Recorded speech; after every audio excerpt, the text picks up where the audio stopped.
Hey y'all, this is Mrs. Wethington and happy Thursday. We are going to talk about the Coastal Plains region today. So the best way to access that would be go to the playlist. You can use either your playlist that you've made a copy of, or you can use the playlist that's posted on our Canvas pages. So right here where we have NSS, NC Region Coastal Plains assignment, you will click here and it will bring you to this assignment here. I have not posted the links yet. When I'm finished with our tutorial, I'll post the links and you'll be good to go. So right here where it reads Unit 1, Mr. Lip Coastal Plains, what I will link for you is this right here. I have made my own copy already and titled it B1 Unit 1 Mr. Lip Regions of North Carolina. You will rename yours with your first and last name, Mr. Lip, Regions of North Carolina. So for example, if I were making a copy that I were to turn in like a student, it would be Anna Wethington, Unit 1, Mr. Lip, Regions of North Carolina. Alright, so let's get started.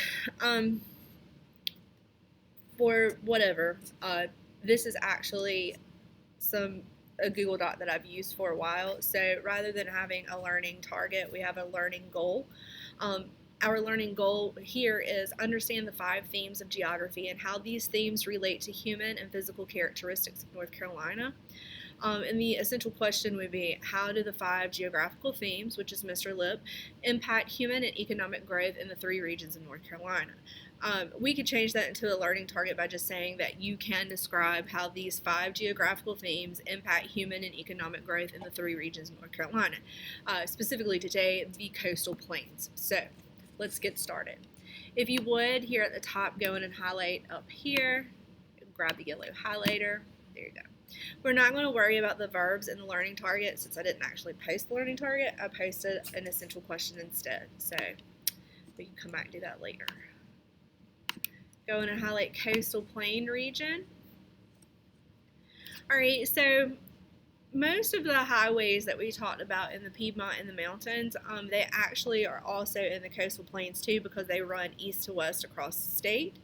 The highways that you won't see in the coastal plains would be like Interstate 40, 85, stuff like that.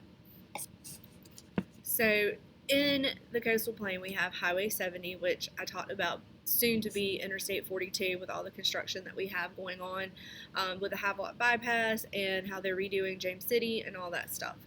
And so right now it's Highway 70, but soon it will be referred to as Interstate 42. And if you are wondering what that is all about, watch the Piedmont video because I went into this whole long thing about Interstate 42 versus Highway 70. So go in and highlight main highways and interstates yellow. We're not going to highlight all of them. Alright, so we have 2 port cities in North Carolina.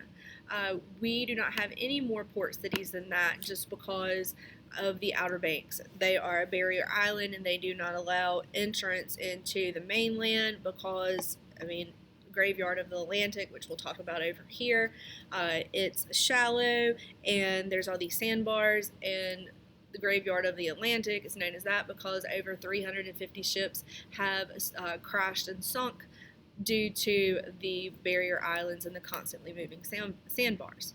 But we do have 2 ports, Morehead City and Wilmington, and they are very viable and get us what we need. I will say that there is a very, very small port in Southport, and you can see some large-ish size ships come in occasionally. There's this awesome restaurant, I don't think it's there anymore, but it's called the Provision Company, and one certain time of year in the fall it always floods there, and the restaurant stays open and the waiters and waitresses, they wear wellies, like the rain boots, and yeah, they keep it moving, so really good. Haven't been back in a while, but I don't think they're still open, so bummer. Anywho, for movement we also have the Intracoastal Waterway, which is a water path that was made for transportation of goods and people and stuff like that, and it runs from here to Florida. Alright, so for the region, the Coastal Plain region, which is where we live, it's often referred to as Eastern North Carolina or ENC. And then we have the outer coastal plain, which I really don't think anybody actually uses. That would just be termed the Outer Banks, so we're just going to take that out. And then, so this, like, eastern or outer banks, inner banks would be what we would call like tidewater. So I'm going to go in and move that up here. Because anything that's directly touching the water, like the ocean, or like directly leading into the ocean, is tidewater. So like Craven County, Carteret County, Onslow a little bit, like it's this area that is adjacent to the ocean. So intercoastal plain we have is located inland, eastern North Carolina, starting like around Jones County, like Pitt County, that whole area. And sandhills, we have such a small portion of the sandhills and coastal plains. I'm just going to go and take that out. All right, so we are located in eastern North Carolina. That's up here again. We'll highlight it over here. And we'll highlight our little sub-regions. Oh man, I did not mean to do that. Okay. And we'll go back and highlight all of our little sub-regions.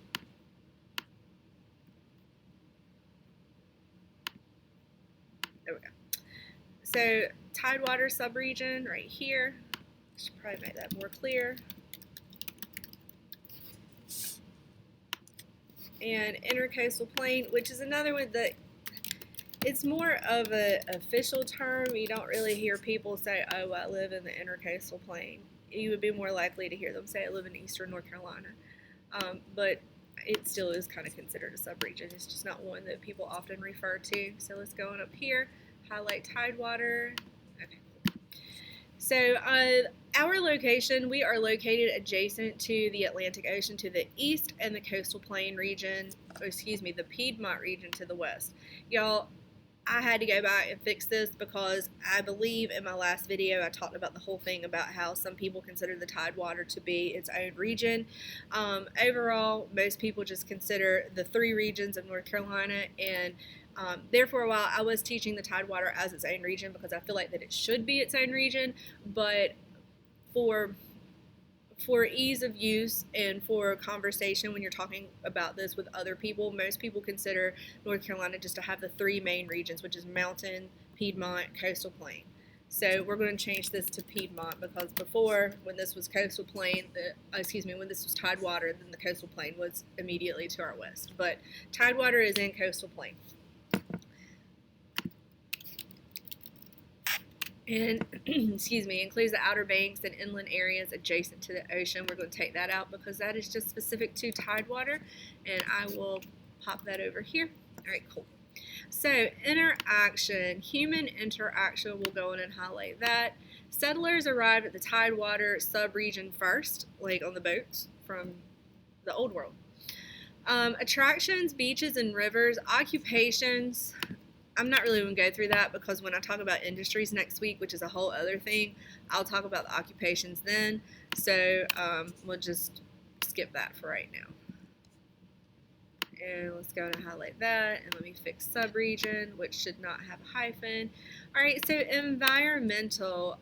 Some of the negative sides of environmental would be disrupted natural beach environment, beach erosion, pollution, which can be done by humans, but it can also be done by like nature. If you all were watching the hurricane season earlier this year, that's not finished yet, hurricane, which became Tropical Storm Isaias, when it hit Oak Island, it pretty much decimated all of the beach line there. Ocean Drive there is all gone. So, yeah. Anyway, environmental, we talked about that. Human interaction, indigenous population were the Tuscarora and Algonquin Native American tribes, and settled soon after by the settlements created in the Tidewater. I'm going to highlight all that and just put it up there, so because we don't need two human sections. All right, there we go. Good. So place. It is the area along the coast closest to the sea level, over 100 miles of coastline. Climate, we know that it is hotter than anything here in the summer, and It does get cold here in the winter, but it's a temperate climate. Physical features: the Outer Banks are barrier islands, the Graveyard of the Atlantic, the Great Dismal Swamp, Venus Flytrap, and we have low flat land with rich sandy soil, which is fantastic for farming. I did not highlight all of this up here just because it was on your vocabulary, so we should already have a pretty good understanding of that. All right, so what you're going to do is once you're finished highlighting and going through this like I did, you will go back up here to this assignment and you will post here. I have a few videos that I'm going to post, so you'll need to turn those in too. But other than that, I think that's about it. I hope you all have a fantastic day, and as always, if you have any questions, please email me. Bye, y'all.